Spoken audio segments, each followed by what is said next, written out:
Wait லாஸ்க்கு சாமை அரிசி சாதம், அது கூட வந்து கேரட் முட்டை பொரியல் தான் வந்து பண்ண போறேன். வாங்க எப்படி பண்ணலாம்னு சொல்லிட்டு பார்க்கலாம். இன்னைக்கு வந்து பாத்தீங்கன்னா சாமை அரிசி வந்து எடுத்திருக்கேன். ஒரு அரை கிளாஸ் தான் வந்து எடுத்திருக்கேன். அது ஒரு 4-5 தடவை நல்லா வாஷ் பண்ணியிருக்கேன். அந்த வாசம் எல்லாமே போயிடும். நல்லா டஸ்ட் இருக்கும். அதனாலதான் அது அப்படியே ஒரு 1/2 மணி நேரம் ஊற வச்சுக்கலாம். அதுக்கப்புறமா கேரட் பொரியலுக்கு வந்து கேரட் இந்த மாதிரி துருவி எடுத்திருக்கிறேன்.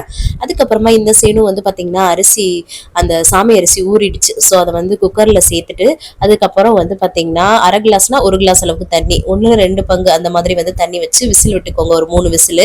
அதுக்கப்புறம் கேரட் பொரியலுக்கு வந்து பேன்ல வந்து லைட்டா எண்ணெய் சூடு பண்ணிட்டு கடுகு, வரமிளகா, வெங்காயம், கருவேப்பிலை சேர்த்து வதக்கிட்டு அதுக்கப்புறம் கேரட் துருவி வச்சிருக்கோம்ல அதையும் ஃபர்ஸ்ட் சேர்த்து ஒரு வதக்கி விட்டுட்டு ஒரு 3 முட்டையை சேர்த்து தேவையான அளவு உப்பு சேர்த்து நம்ம வந்து இதை வந்து பொரியல் மாதிரி பொரிச்சு எடுத்துக்க போறோம்.